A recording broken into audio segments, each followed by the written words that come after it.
Welcome to the Ages of Rock podcast with your hosts Bill Algie, Dennis Talbot, and Alan Tate. We are three guys who have one thing in common, a love of rock and roll. Our goal is to talk about all things rock. We hope you find this show intriguing, funny, and occasionally highly opinionated. Enjoy! Hey folks, this is episode number 199. One more episode until our big, hey, we might have something fun for you, we may not, you don't know yet, episode. But in the meantime, as we all know, last week, Neil Peart from Rush passed away. So we're going to talk a little bit about Rush today, and we have Bill's good friend here, Doug Sabotin. He is a bigger Rush fan than I am, so he probably knows a little more about this than we do. Or at least me. Good evening, gentlemen. How are you? Doing great. He said the word gentleman. Gentlemen. Do you ever watch this show? I was talking to Dennis and Alan, not Bill. You don't have a clue. Look at that, Dennis. You got called a gentleman instead of something There you else. go. for change. Bullshit.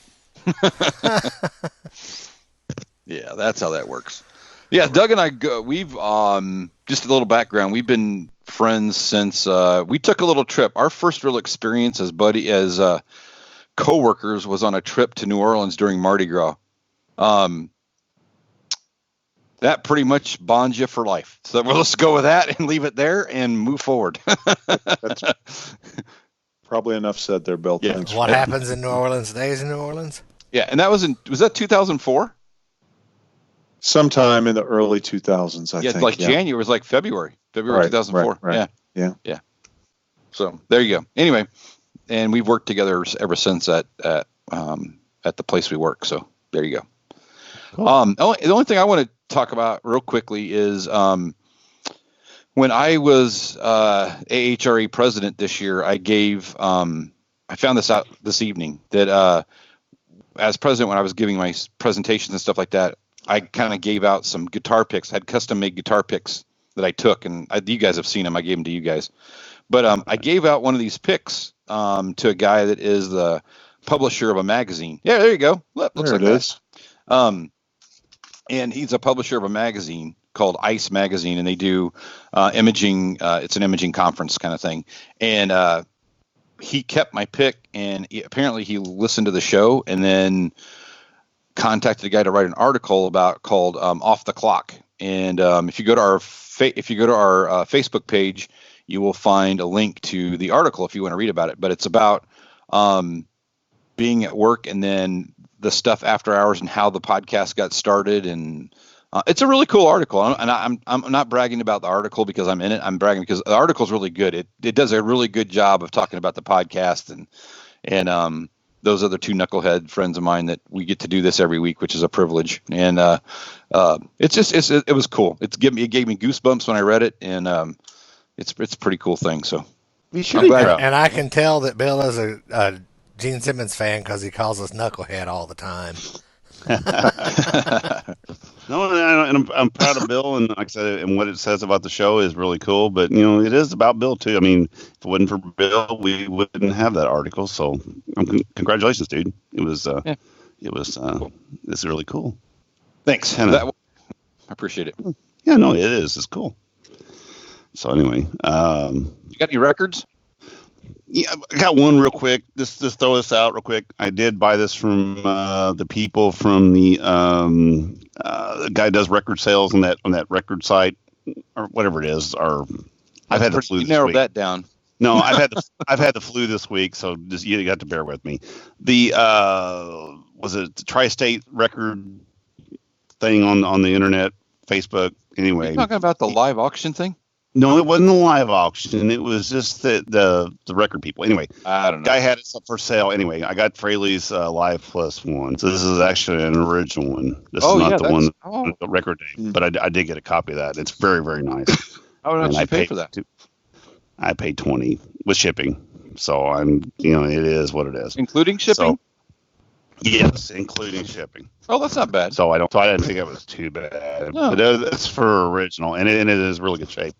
One thing I did have to mention, though, to stack on again to the 2020 stuff that's coming around this summer, Bon Jovi and Bryan Adams are going out on tour. I just saw that, and I'm trying to figure out how to get to Chicago. You know what? I have not seen Bon Jovi, and I've not seen Bryan Adams. So, you know what? I'm going to do that. And now the one also this week, the one I'm real excited about is the Foreigner, Kansas, in Europe.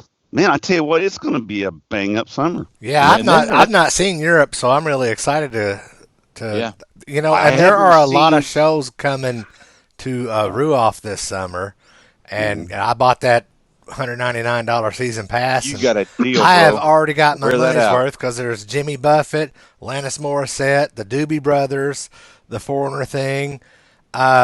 I just saw today that Rammstein is touring the U.S. in 2020. I doubt they'll go to Ruoff, but if they do, by golly, I'm gonna be in that audience too. You know, I don't know. I know a little bit of their music, but I want to see the show. Their show is like. If you've heard one of their songs, I know you've heard it's them prog all, rock. but Yeah. it's the show. You know, it's the spectacle. You know, being the Kiss fans that we are, the fire and the blowing shit up and the not chainsaws, the buzz saws, and you know. And I'm sure, and I have to give a shout out. Our friend Peter Ciceri is probably in seventh heaven because the darkness is coming to town or to the States, and he's already got his tickets ready for that. So he's the big Darkness fan. That's a whole family thing going on there. So they're all thrilled. No, this is going to be a good year for concerts, and I hope. Unfortunately, everyone that's really good is coming around as a weekday concert for me, and I'm just going to have to hit what I can. The Foreigner one, though, is a Saturday night one, so I'm going to try to hit that. Yeah, the two Saturdays before that's the Jimmy Buffett. So I've already told Ian, get ready because you're my hotel this summer. Yeah. So it's going to be good because like I said, I have not seen this version of Foreigner with all those guys that's in it now. And I haven't seen Kansas since 1993, probably. I've never seen I've Kansas. never seen Europe. Kansas is a good show. That's a good show. Yeah. So anyway, Bill, have you ever seen Europe? I don't think so. I don't know if they opened. They might have opened this for somebody that I saw back in the day, but I don't remember. Claim to fame for them from concerts I've been to over the years. In August of '88, I saw Def Leppard at the State Fairgrounds in Indianapolis. Europe opened for them. In all the concerts that I've gone to in my entire life, they're the only live show that I've seen, Europe was, who opened with the Final Countdown and closed with the same song. So in a 6 or 7 song set, they played the same song twice. So I wonder if they'll still do that.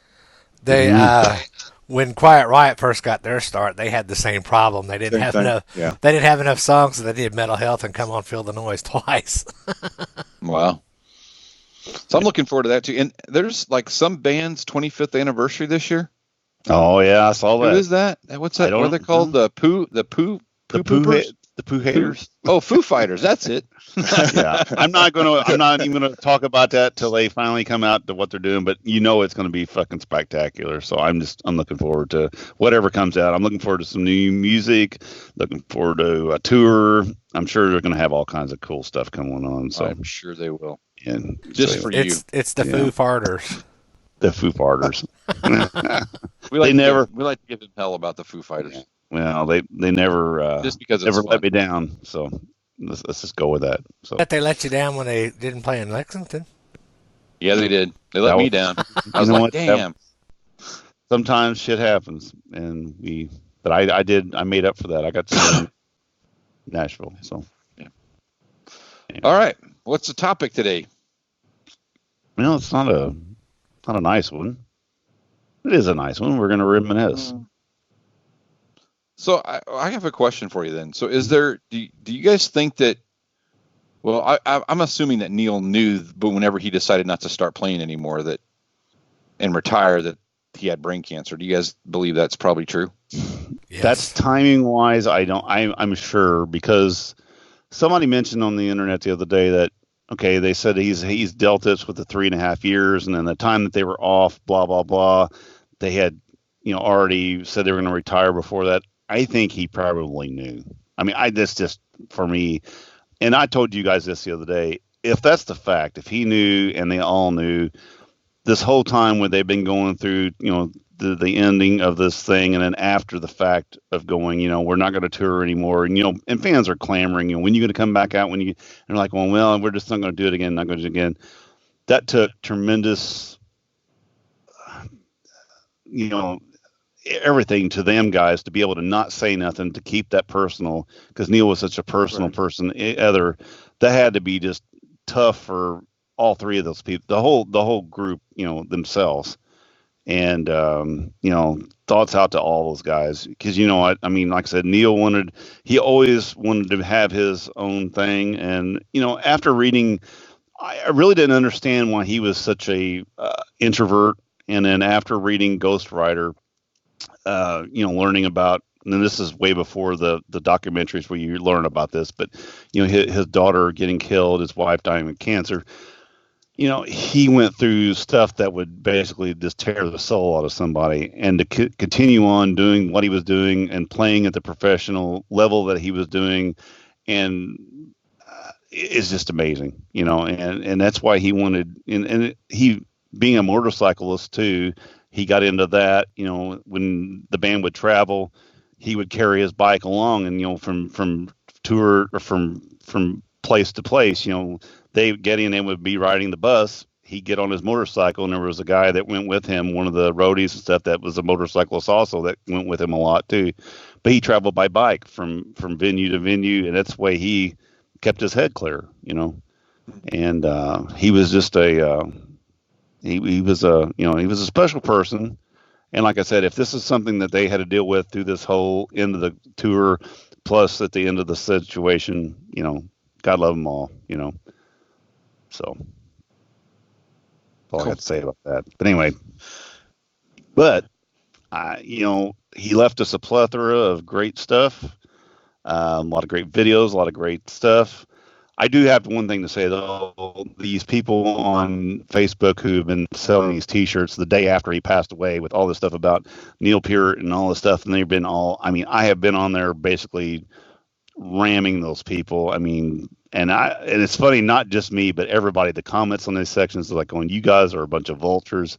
I've actually turned a bunch of them into Facebook, and actually got a couple of them taken down. And Rush is actually, I saw an actual official thing. Rush is actually going after those people too, and trying to get them taken down, because they're not doing anything for cancer research or anything. They're just selling it because they're trying to make money on Neil's name. So anyway, bastards.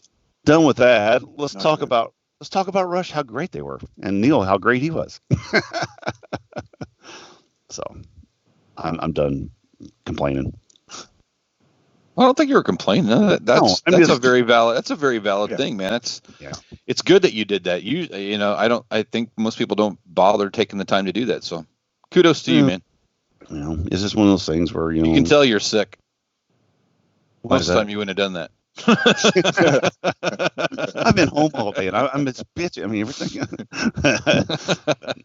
No, like I said, Rush was my first concert. I went to, and it was Halloween night, 1981.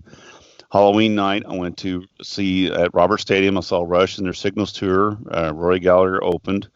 It was an amazing night. I was a Rush fan. My best friend Matt DeVille was a huge Rush fan. We were both Kiss fans, and then he kind of went off the Kiss train onto Rush. And then I had another friend of mine who I played in a band with, and he was a big Rush fan. So, of course, in our high school band, we were always trying to play La Ville Strong Liano, or if I said it right. But Bytor and the Snow Dog. And we were working man. We did our best trying to do those songs, but some of 2112, which we could. And but yeah, it was one of those things where I grew up, and then over time, then I got to where I was a bigger Rush fan. But yeah, that was my first concert, was seeing Rush. Wow, that's pretty cool. I didn't know that. Yeah. Doug, you got a pretty interesting story about how you got introduced, don't you? Yeah, I'm not sure how old you gentlemen are. I think Bill and I are about the same age. Cut my teeth on Kiss in the mid to late 70s. And then some buddies of mine and I think we were 6th, 7th grade, 77, 78.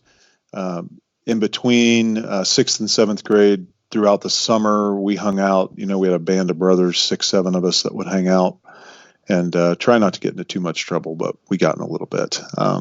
Anyway, a buddy of mine, his name was Scott, was kind of the ringleader, and we would all go over to his house around lunchtime and raid his fridge and all kinds of things. And one day we were hanging out, and he pulled out an album, and it was 2112. Put it on his turntable, start playing it. We start listening to it. One thing leads to another. Another buddy of mine, Jimmy, said, "Hey, you know what we ought to do? We ought to put an air band together." And because, man, those drums are something special. So Jimmy and Scott, a couple of other buddies of mine, put together this air band the summer between our 6th and 7th grade year, and basically wore out 2112, listening to it probably 50, 60, 70 times over the course of that summer. As that summer came to an end, I was introduced to A Farewell to Kings, which is actually one of my favorite Rush albums. And we spent the next 2 to 3 years together listening to that music. And I just remember that the memory of doing that sticks with me today like it was yesterday. I can still see Jimmy sitting on Scott's chair playing those air drums like it was like it was nobody's business. And I think thinking about that time in our lives and how special those moments are and how few and far between they are. This past week has been particularly difficult for me, just thinking about how we transition for something that's so iconic. I've been reflecting since Bill asked me to do to be on your show. I just don't. I've tried to think about maybe there are a handful of bands that you say, you know what, there really was never any band that was quite like Rush. I don't know that we can say that about very many bands. They're definitely one of them, and we're gonna miss Neil, and I don't know. There's been some talk of Geddy and Alex doing some stuff together, but I don't know that it'll be the same. But it's definitely a reflective time. Taking me back to 6th grade is pretty cool. That's pretty special. Did the air band go on tour? Did they do any tours? Like different? If memory serves, was it an air tour? If memory serves, there was a. He lived in an apartment, and it was an apartment building, not a townhouse. And there were a couple of people in that building that were girls that hung out with us as well. And they came over, and I think we actually did put on a show or two for them, although we didn't charge much for it. But yes, good times for sure. So you're saying you had groupies in like 6th grade? Way to go, Stud Muffin. And we didn't sing, and we didn't play any instruments. So yeah, it's better than my band did. He had people show up, Dennis. We ran people off. Cops came to our place a couple times, but that doesn't surprise me. Yeah, to your point, my first show was actually August of 1977. I was privileged and blessed to see Frampton Comes Alive at Market Square Arena. It was an amazing concert. That was my first show.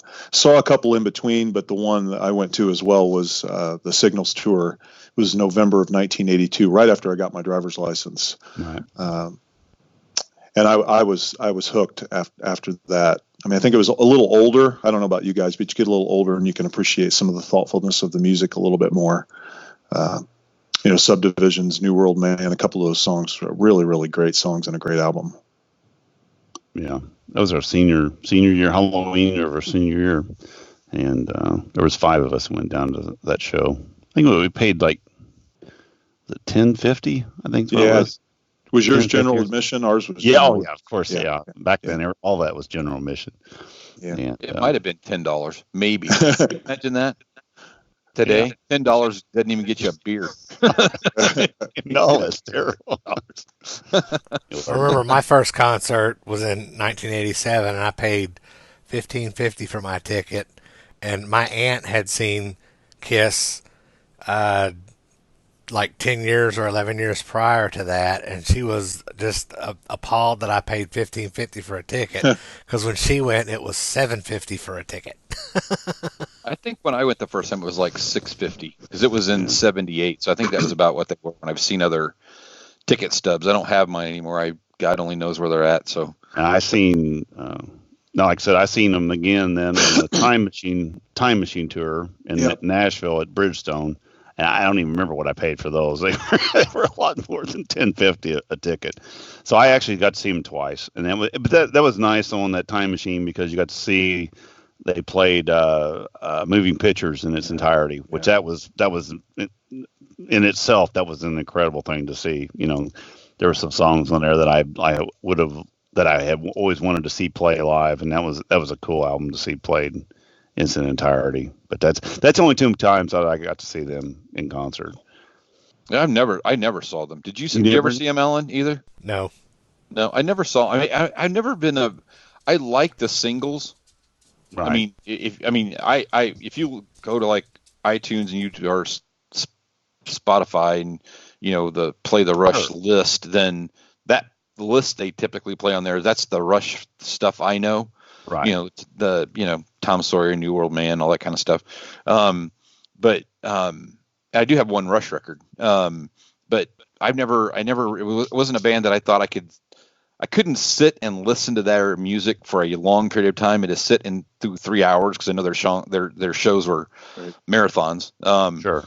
I just I don't think I could do that. I think I'd probably want to jab my, straw into my neck or something like that. And, but it isn't because I totally respect the music. I mean, phenomenal players. I posted multiple times. I believe this to, I think Neil Peart is probably the best drummer that ever lived. And,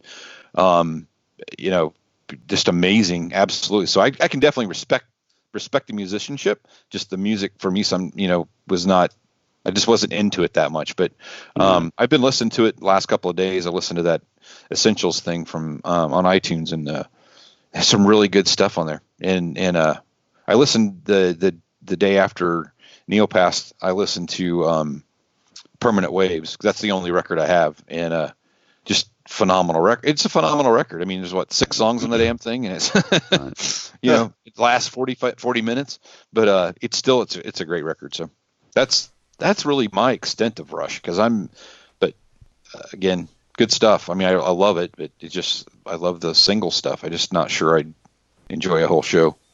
Well, Bill, pretty much I can just say ditto to what you said, because I'm the same way. One thing that I shouldn't say it interested me, it pissed me off at the time, but when I was a very young drummer, somebody said something to me about Rush, and I was like, I don't like Rush. How can you be a drummer and not like Rush? I'm like, hey, I can respect the dude, for being the phenomenal drummer he is, but it doesn't mean I have to like him. But, you were talking about playing the Essentials or whatever.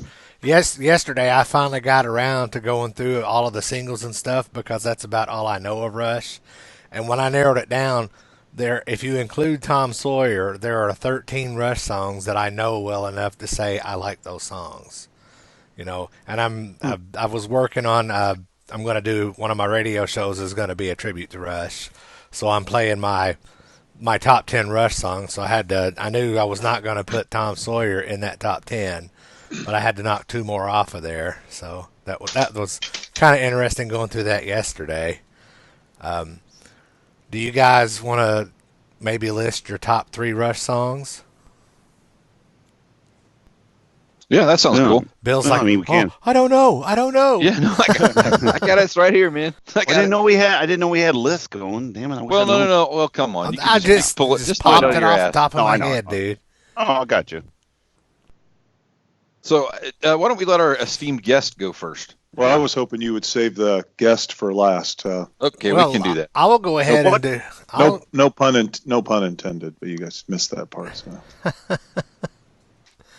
Well, my top 3 are number 3, Closer to the Heart, number 2, Fly By Night, and number 1, New World Man.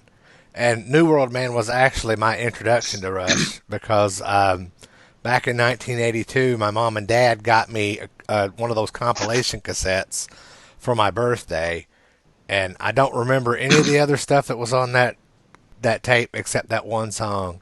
And I really would like to find a list of that compilation tape somewhere on the internet just to see what the other songs were that were on there. Yeah, I'll go, and then we can get to the serious people. See that? Bingo. So my favorite song by far is "Spirit of the Radio." I mean, that track that's one of those things you get on and you got to turn that up, and Barely missed my top 3 with that. Oh no, God, it's number one.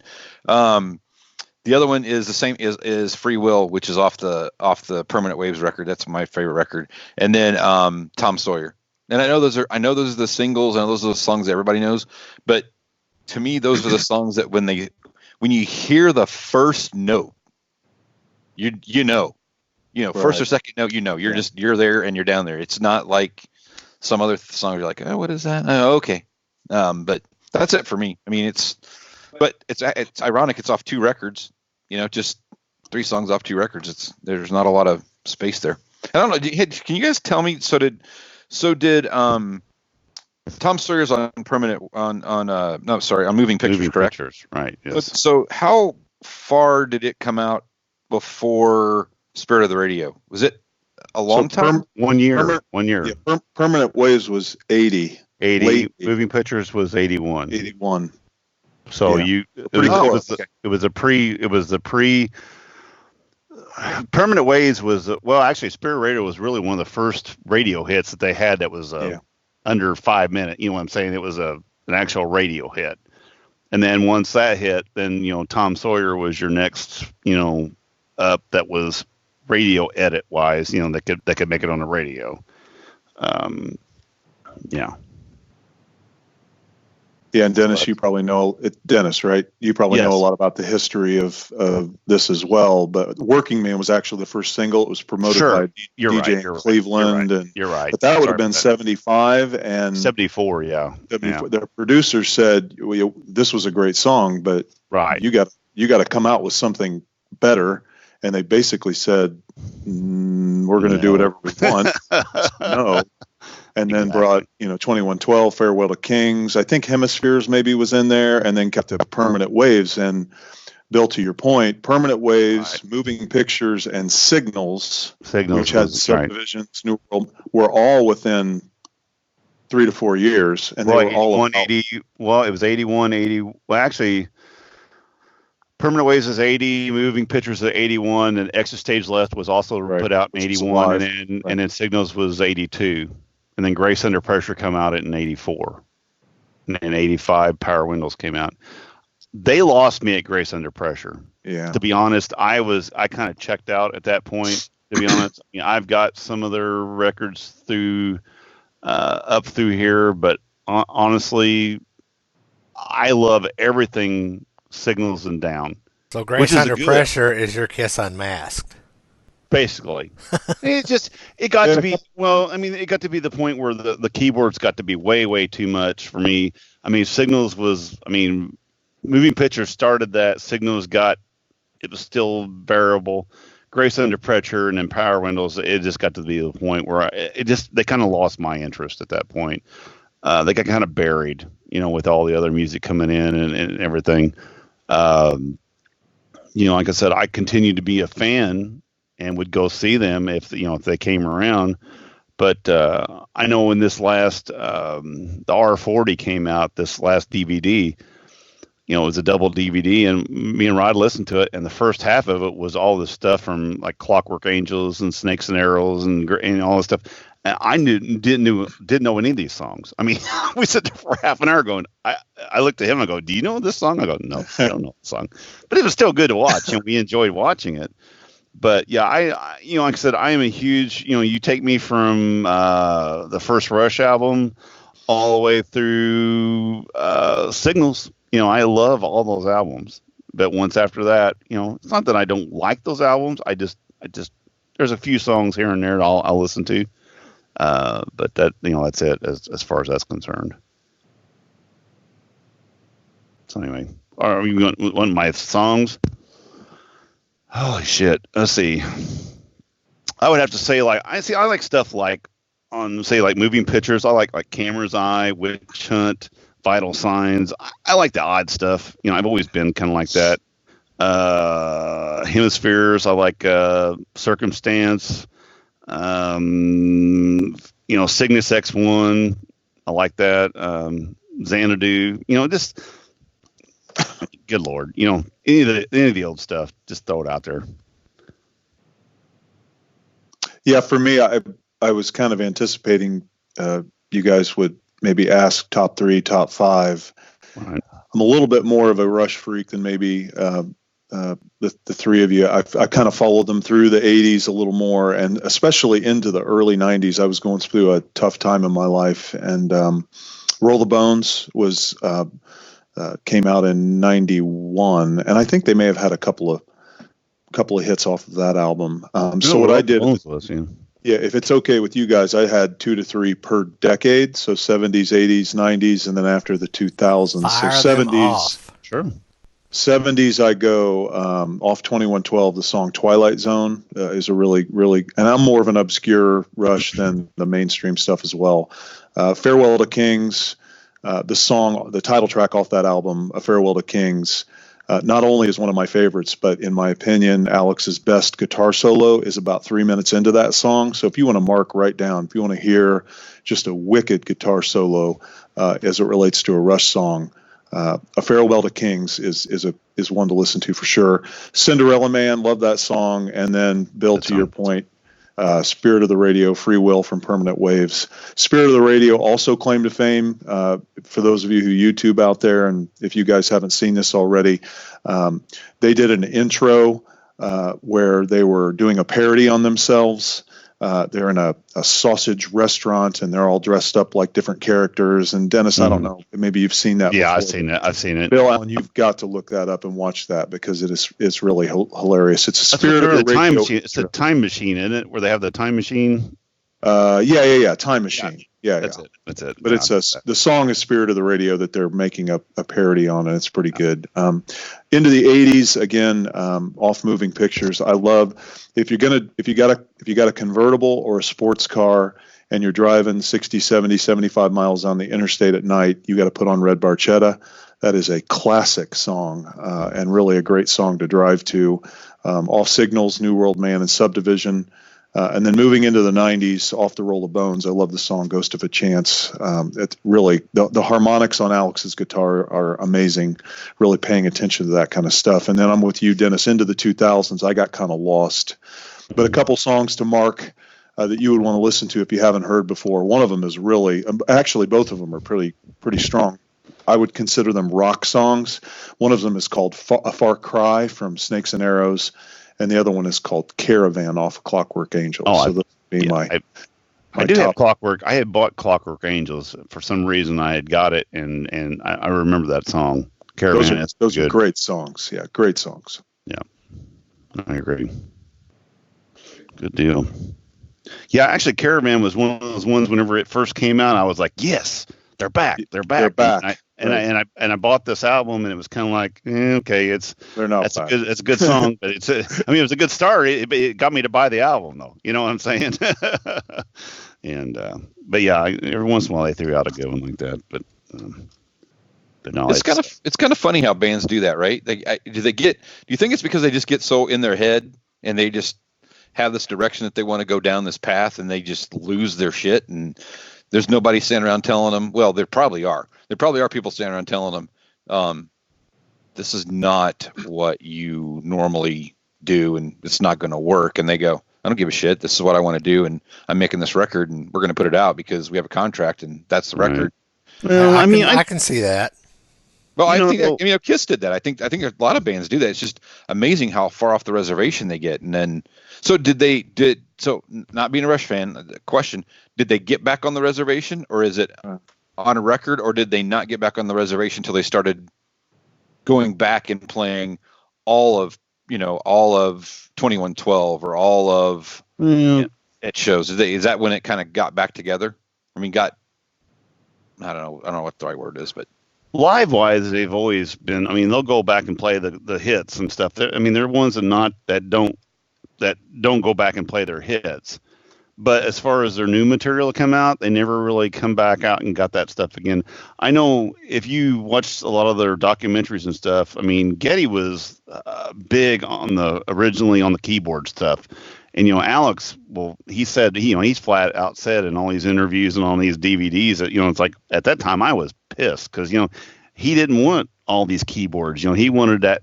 He didn't mind the pedals and everything else, but thereafter Signals, Getty was the layered keyboards was really bad at that point. And I don't think Alex was real happy at that point. Alex throughout the years, you could tell in some of the songs was getting his guitar licks back, but it never really got back to that bite.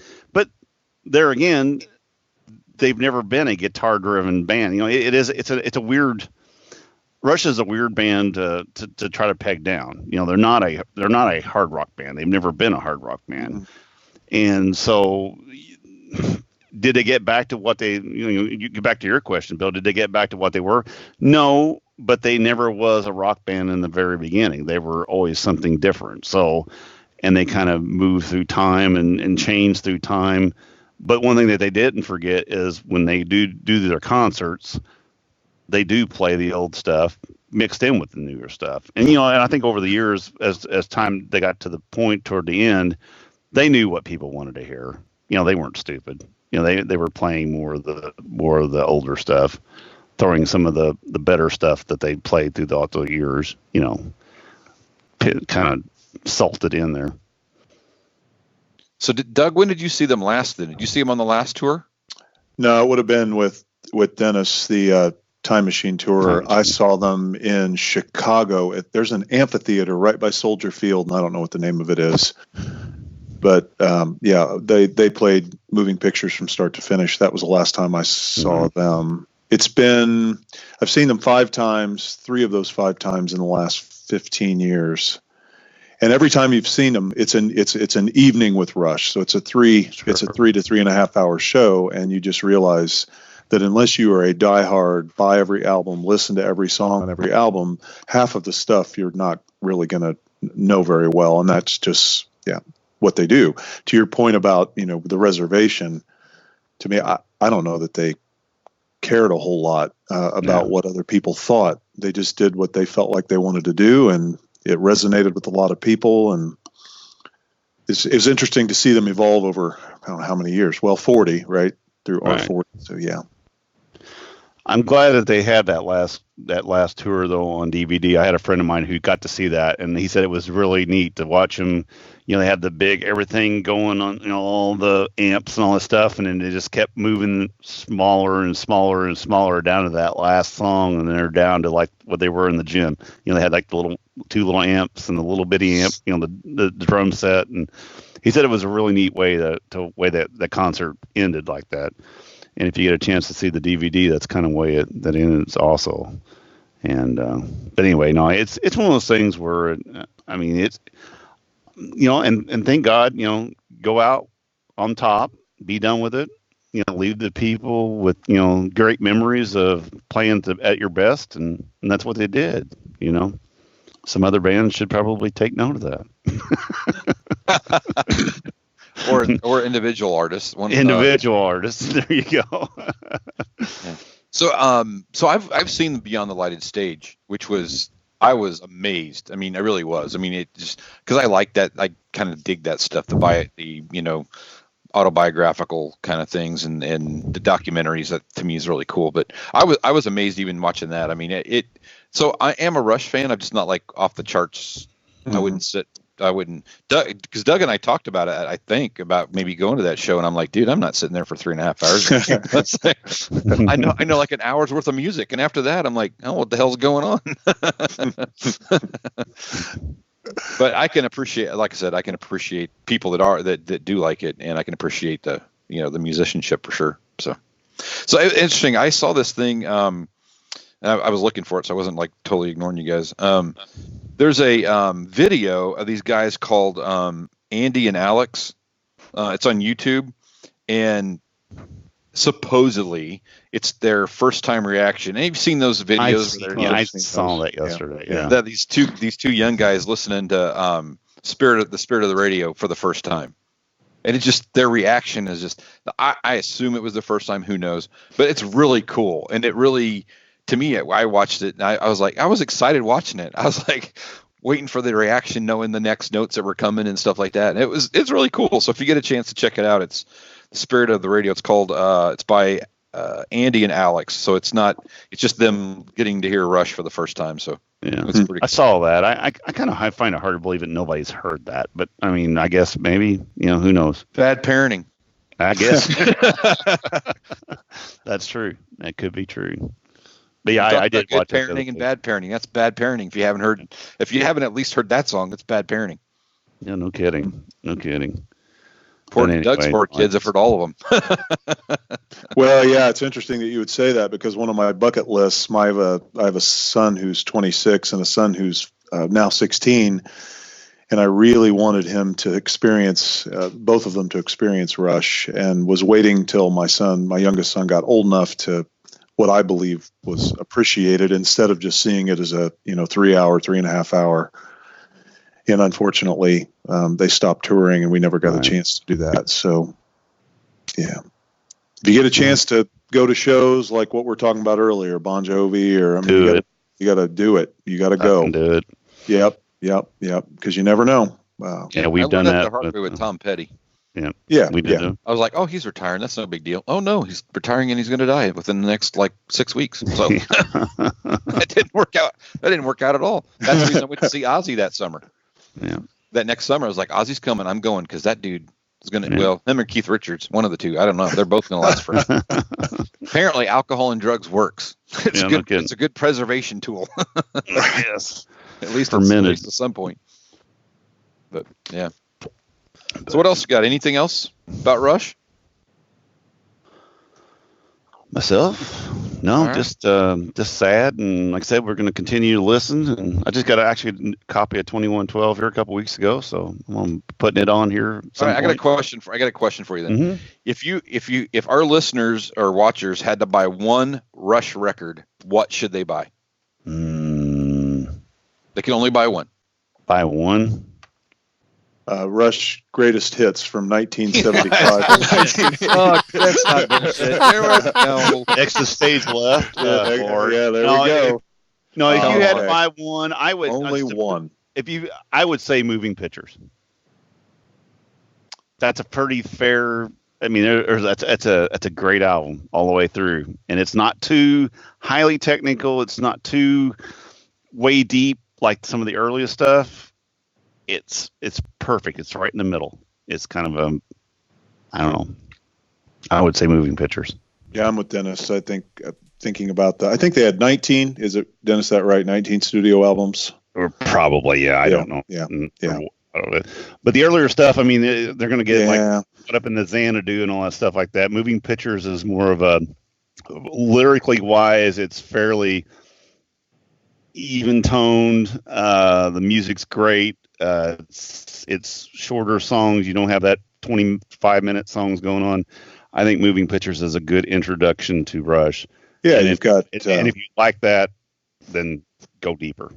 You've got Red Barchetta, which is a great song. Alan Bill, if you don't know that song, you need to. I know that. Drive fast on the interstate, and listen, but not too fast. Tom Sawyer's on that. Limelight's on that album, and then YYZ is a fantastic guitar solo. And it's only 3.5 minutes, but it's intense. And then there are a couple of others. So I would go with, if I had to pick one, other than the greatest hits, I would go. There you go. I would go with Moving Pictures. Yeah. For the same reasons as Dennis shared. Yeah. How about you, Bill? Any thoughts? I think I need to go buy Moving Pictures. Permanent Waves. Permanent Waves is a good album. Well, I have Permanent Waves, and it's a great, and I love that record. It's a great record. And I that's one of the records I had before I sold all my records before. Then I've rebought all this shit, right? So, that's one of them. But yeah, I mean, because I've always wondered, what else am I missing? So I guess I'm missing Moving Pictures. So I'll go get that. And Signals is another one too that I've always heard. It's really good. It's pretty good. So it's really good. Pick that up. But like I said, I want to be in that singles kind of record category, not off the road, not off the reservation stuff. So yeah. And I'm with Dennis. It's interesting. We think a lot alike as it relates to that. Signals, they move into that synth keyboard, and I listen to them for the more rock and roll edge to it. And so when they moved into the mid 80s, I kind of fell away, Right. which is why, again, just jot down from Snakes and Arrows, the song Far Cry is a rock and roll song. And then the song Caravan, to Dennis, to what you said earlier, Sure. it's like, holy cow, they're back. Because that Yeah, song, it does. It does. It's got that old edge to it. Yeah, I mean, yeah. it's pumping. And there are songs intertwined in all those albums coming through, but Right, they right, are right. very synth driven. You know, there for many years. It's a very synth driven type band, and it's just not my thing. It's not that Right, it's bad. right. It's just not my thing. So, cool. Awesome. All right. Well, All right. rest in peace, my friend. Yeah. God All bless right. you, man. Rest in peace. Yeah. Doug, thank you very much for coming on the show. You're welcome, It's gentlemen. good to have somebody that actually knows what they're talking about for a change. Actually, Dennis looked pretty good on that show. Must Yeah. be one of us, Alan. And he agrees with me. That's good. Now, before I take us, I can't be friends with Doug anymore. Then. before I take us out of here, I want to share our friend Tyson Leslie, who is one of the rare hair guy down in Nashville.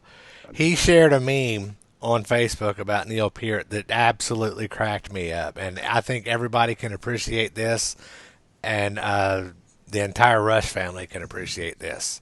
I know Neil is up there somewhere knowing that all of these bands that have a gig tonight are trying to hurriedly find a Rush song they can play, an easy Rush song. Yep. And the answer is there are none.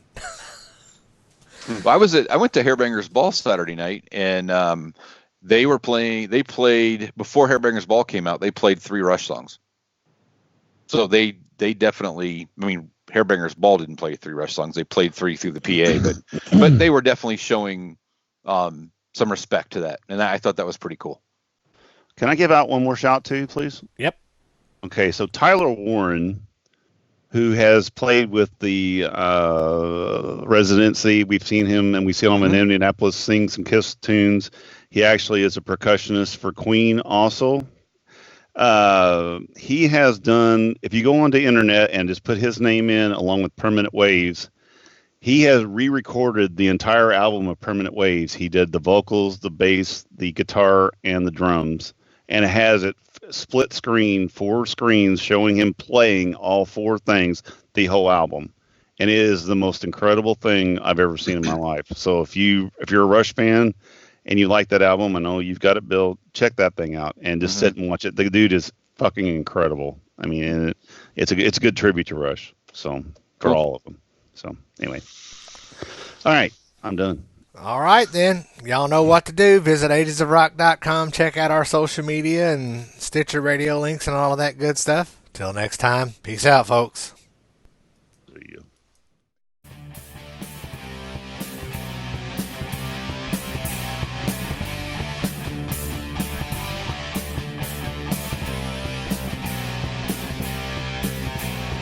Thanks for listening to the Ages of Rock podcast.